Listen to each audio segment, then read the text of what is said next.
오늘 이제 설명드릴 내용은 엄청 깊은 의미를 담고 있는 내용보다는 매장에서 여러분들이 원두를 납품받으시거나 아니면 다른 매장의 원두를 사용하신다든지 또는 이제 매장에서 직접 로스팅을 하시는 분들 중에서 대부분 이제 에스프레소를 추출하는 기준에 있어서 에스프레소 브루잉 기본 레시오 자체가 1대2 정도의 비율로 추출하면은 어느 정도 적합한 추출 수율이 나온다라고 보통 이야기를 많이 하시고 그렇게 알고 계실 텐데, 이제 추출 수율과 농도를 떠나서 이제 관능적으로 에스프레소를 어떻게 QC를 잡아갈 것인가에 대한 내용이라고 봐주시면 될 것 같아요.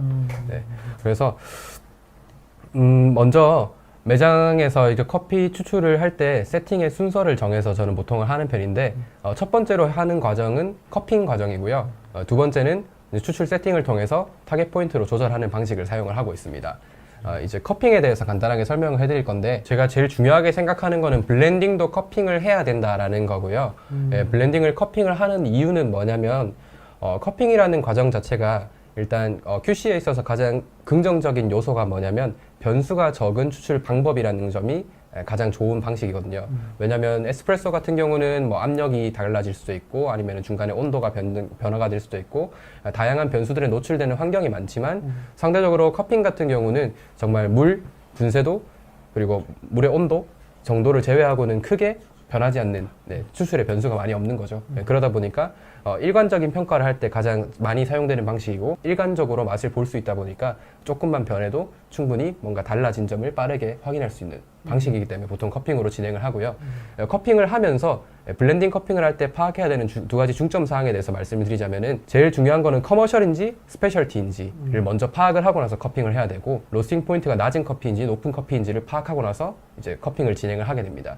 이게 커핑을 하면서 그러면 어떤 점에 주의하면서 커핑을 해야 되냐면, 되게 다양한 맛들을 가진 커피가 있다라고 설명을 드리면은, 이제 예를 들어서 저희 에티오피아 블렌드 같은 게 있으면은, 에티오피아 블렌드는 처음에는 꽃향기나 과일 같은 향기들이 많이 나고, 뒤로 이제 시간이 지나고 추출 수율이 높아질수록 또 다양한 맛들이 점점 더 커피 컵 안에 많이 녹아들지 않습니까? 그러면은 수율이 낮을 때의 커피 맛과 수율이 높았을 때 커피 맛, 이 중에서 어떤 부분에 좀 더 타겟을 맞춰가지고 에스프레소를 추출해야 좀 더 우리가 원하는 추출 세팅에 가까울까라는 고민을 하면서 커핑을 하게 되는 거죠. 예를 들어서 커핑이라는 거는 시간의 변화에 따라서 추출을 했을 때 추출의 내부에 들어있는 성분들이 모두 다 표현이 되지 않습니까? 예를 들어서 그 추출 시간이 길어지면 길어질수록 더 많은 수율이 녹아 나오고, 커피의 성분이 더 많아지니까 수율이 낮았을 때와 높았을 때까지 되게 다양한 스펙트럼의 맛들을 확인할 수 있는 절차가 커핑이기 때문에, 그래서 커핑으로 해가지고 이 낮을 때부터 높을 때까지의 맛을 전체적으로 확인을 한 다음에 이 안에서 어떤 거를 강점에 이제 좀 더 집중을 시킬 건지, 그리고 어떤 걸 덜어낼 건지 파악을 하는 과정이 커핑이라고 봐주시면 될 것 같아요. 지금 어떤 분께서 커머셜이 어떤 뜻인지에 대해서 여쭤봤거든요. 커머셜이라는 거는 이제 상업용으로 가장 많이 사용이 되는 커피들이라고 보시면 될 것 같고, 이 커피들은 엄청 강한 생두 자체의 개성을 가진 커피보다는 블렌딩에 이용되는 커피들 중에서 되게 베이스로 많이 사용이 되는 커피들이라든지 블렌딩 제품들 중에서 가격이 좀 낮은 제품들, 그런 제품들이라고 생각해 주시면 될 것 같아요. 커핑은 처음에 물을 붓고 나서 4분이 지날 때까지는 그냥 커피를 자연스럽게 우리는 과정을 진행하게 되고, 그리고 4분 이후에는 커핑을 브레이크를 하고 스키밍을 해서 나중에 이제 좀 더 놔뒀다가 온도가 떨어지면서 이제 커피의 맛을 보는 과정으로 이어지거든요. 근데 지금 보시다시피 8분 때는 농도가 0.82 정도라고 보시면 되고, 수율은 14.6%인데 시간이 지나면 지날수록 농도와 수율이 상승하는 그래프를 보실 수 있을 거예요. 지금 표상으로. 그래서 커핑의 가장 큰 장점이라고 제가 설명을 드렸던 것 중에서 낮은 농도와 수율대의 맛부터 높은 농도와 수율대의 맛까지 모두 다 확인을 할 수 있기 때문에, 이 안에서 어느 정도 적정 수율과 농도 범위로 가져갔을 때 우리가 가지고 있는 커피가 낼 수 있는 최상의 맛이 어느 정도인가, 범주를 파악할 수 있는 거죠. 예를 들어서 새로운 블렌드를 만났거나 아니면 매장에서 다른 곳에서 납품을 받았거나 아니면 매장에서 구매를 한 에스프레소를 처음에 이 세팅을 잡고 싶은데 이 커피가 가지고 있는 가능성이 어느 정도인지 저희가 파악할 수는 없잖아요. 맛을 보기 전까지는. 그래서 그 가능성을 파악해보는 과정이라고 보시면 될 것 같아요. 이게 어느 정도의 맛을 담고 있느냐. 그래서 이렇게 이제 파악을 하고 나면 이제 추출 세팅을 통해서 타겟 포인트로 조절을 하는 과정이죠. 근데 추출 세팅에 있어서 가장 중요한 거는 아까 커핑을 했던 데이터를 기반으로 타겟을 설정해야 된다는 거거든요. 예를 들어서 커핑을 했을 때 높은 수율에서 스페셜티 같은 경우는 조금 더 시간이 지나서 충분히 많은 성분들이 우러났을 때, 또 이제 배전도가 낮은 커피들 같은 경우는 시간이 지나면서 더 높은 수율이 되었을 때 보통 가진 것들을 다양하게 표현을 해주잖아요. 근데 반대로 높은 로스팅 포인트의 커피나 아니면 커머셜 커피 같은 경우는 시간이 지나서 추출 수율이 높아졌을 때 나타나는 부정적인 디펙트가 좀 더 부각이 될 수도 있고, 쓰거나 아니면 다른 떫은 맛도 나올 수 있거든요. 그래서 이제 처음에 블렌딩을 커핑 해본 그 데이터를 기반으로 어느 정도의 수율을 만들어서 이 커피를 추출을 해야 이 커피가 가지고 있는 최대한의 스펙트럼을 뽑아낼 수 있는지를 이제 생각을 하면서 처음에 그냥 1대2 레시오로 기본 추출을 진행을 하게 되거든요. 기본을 추출을 해가지고 이 커피가 이 정도로 추출되었을 때 어느 정도 맛을 가지고 있는지, 우리가 아까 커핑으로 봤던 뭐 8분에서 20분 사이의 맛 중에서 어느 정도쯤에 위치를 하고 있는지를 먼저 확인을 하는 거죠.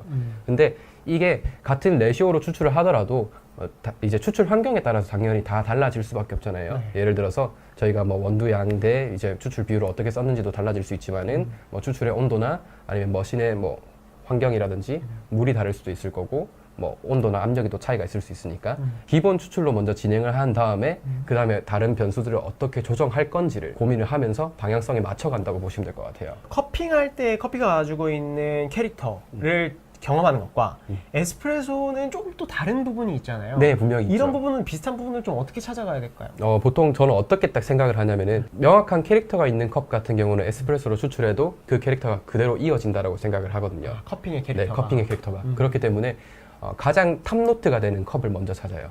예를 들어서 뭐 블랙베리 같은 맛을 가지고 있다. 이 커피가 명확하게 커핑에서 블랙베리 같은 노트가 있다라고 느꼈다면은 그 블랙베리에 집중해서 먼저 타겟을 잡아주고 그 안에서 펼쳐가는 에스프레소를 만든다고 보시면 될 것 같아요. 예를 들어서 그 블랙베리를 기반으로 블랙베리의 노트를 받쳐줄 수 있는 베이스를 깔아주는 거죠. 그래야 밸런스가 맞으니까. 이 커피가 가지고 있는 가장 장점인 캐릭터를 네. 찾았다. 네. 그러면 그 포인트가 나올 수 있도록 에스프레소를 세팅해가는 거네요. 그렇죠. 그게 예. 나오지 않으면 아무리 얘기하는 정추출의 개념이더라도 그게 나올 때까지 세팅을 찾아가는 거네요. 맞습니다. 예. 그래서 에스프레소 퀄리티를 이렇게 확인하고 나서 네. 이제 마지막에 해야 될 과정은 결국에는 이거를 음료로 만들었을 때 충분히 밸런스를 잘 갖춰서 추출되느냐가 중요하겠죠. 예. 그래서 아메리카노랑 밀크 베버리지 음료까지 마지막에 확인을 하고 나서 추가적으로 뭐 밀크 베버리지에서 예를 들어서 우유에 상대적으로 힘이 좀 밀린다라는 느낌이 든다면은 우유 양을 줄일 수도 있을 거고, 아니면 레시오를 조금 조정할 수도 있고, 네, 그런 방식으로 음료에 맞춰서 또 퀄리티를 조절해 나가는 과정까지 마치고 나면은 이제 에스프레소는 세팅이 끝나게 되는 것 같아요. 근데 예를 들어 에스프레소에 맞는 세팅과 아메리카노 밀크 베버리지에 맞는 세팅이 다르다면요?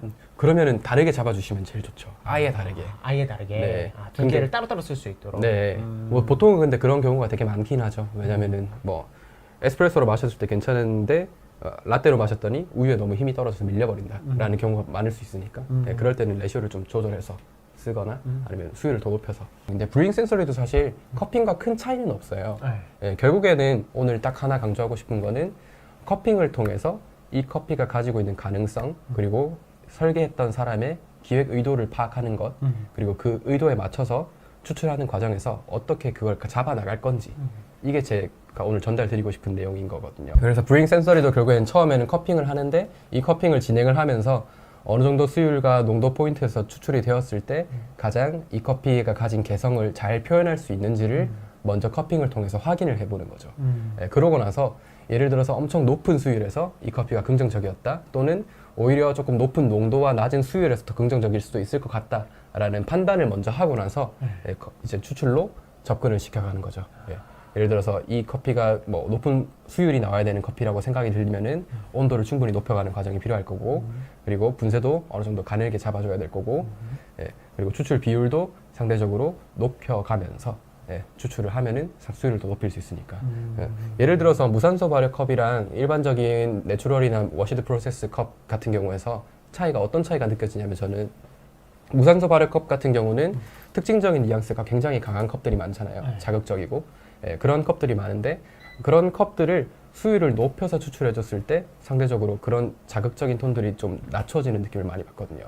예, 그래서 그런 컵들을 접근할 때 온도도 높여주고 상대적으로 좀 많이 풀어서 추출해주는 방식으로 접근을 하게 되더라고요. 많이 풀어서라 하면 좀 비율을 수율을 높이고 좀 늘려서. 예, 좀 늘리고 전반적으로 이 커피가 가지고 있는 맛들을 최대한 추출을 해서, 그렇게 해야 그 커피가 가지고 있는 좀 자극적인 인텐스들을 낮추면서 밸런스를 맞춰갈 수 있게 되더라고요. 물론 로스팅으로 조절할 수도 있겠지만 로스팅에서 그냥 정해진 방식이 있고 그 방식을 벗어나는 게 상대적으로 힘들다면은 같은 예를 들어서 1kg짜리 원두를 다 쓸 때까지 결국엔 그걸 다 먹어야 되는 거잖아요. 그러면은 이거를 그런 식으로 좀 추출을 변경해가면서 사용을 해보는 게 긍정적인 방법이 될 수 있다. 이제 로스팅 센서리 QC 이거고요. 로스터 분들이 제일 어려워하시는 게 그런 것 같아요. 이제 뭐 언더 디벨롭이 되거나 과열이 되거나 베이크드가 됐을 때 이제 주변에서 들은 이야기는 되게 많을 거예요. 언더가 됐을 때 뭐 떫은 맛이 난다든지 뭐 여러 가지로 판단할 수 있다는. 이거 한번 설명해 주시면 좋을 것 같아요. 언더 네. 디벨롭이 뭐고 과열이 뭐고 베이크드가 뭔지. 네. 먼저 언더 디벨롭을 설명을 드리면은 커피가 로스팅이 되는 시간 동안에 충분한 열량을 받지 못해서 커피가 전반적으로 분해가 덜 일어나게 되고 커피가 가진 개성이 올바르게 표현이 되지 않고 떨거나 아니면은 뭐 쓸 수도 있고 커피의 향미 인텐스가 굉장히 낮아져서 밋밋한 커피가 되는 그런 현상을 이야기하는 게 언더 디벨롭이에요. 충분히 발현이 되지 못했다라는 의미로 받아들이시면 될 것 같고 과열은 오히려 로스팅이 되는 과정 중에서 생두가 필요한 열량보다 그 이상의 열량을 받아서 커피가 추출되었을 때 굉장히 날카롭거나 짜거나 자극적으로 추출이 되는 현상이 과열이라고 봐주시면 될 것 같고요.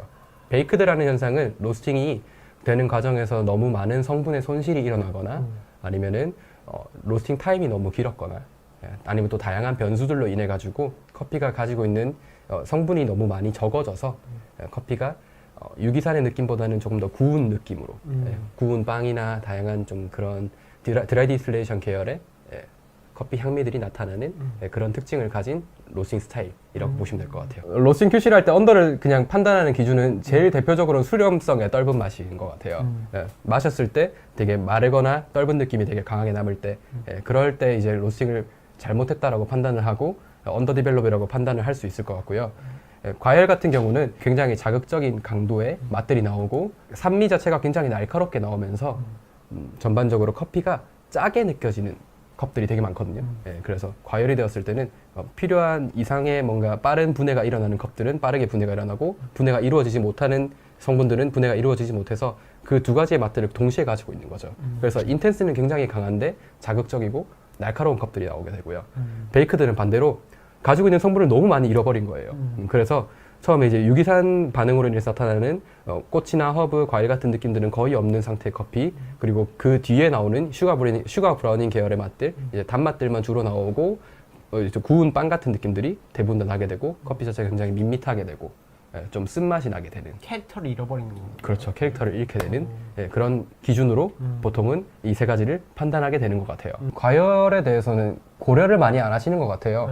예를 들어서 과열이라는 디펙트는 상당히 많이 나오거든요. 제 주변만 봐도.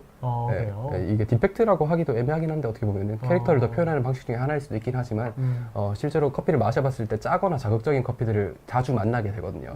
근데 요거를 올바른 배치 결과물이라고 판단하시는 것보다는 더 좋은 방향으로 바꿔갈 수 있으니까 과열이라는 것도 로스팅 디펙트 중에 하나이고 필요 이상의 열을 많이 받아버리게 되면은 타거나 다른 쪽으로 가는 게 아니라 굉장히 자극적인 강도의 날카로운 맛들이 나게 되고 커피가 짜지게 되니까 로스팅 QC를 할 때 신경을 많이 써주시면 좋지 않을까. 의도적으로 베이크드를 가져갈 수도 있나요? 구운 빵이라면 뭔가 긍정적인 것 같아요. 근데 이제 베이크들을 의도적으로 가져가는 것도 할 수는 있을 것 같아요. 할 수는 있겠지만은 오히려 그렇게 되었을 때 커피가 가진 맛들을 되게 많이 잃어버리게 되고 굉장히 단조로운 커피가 되게 될 확률이 높거든요.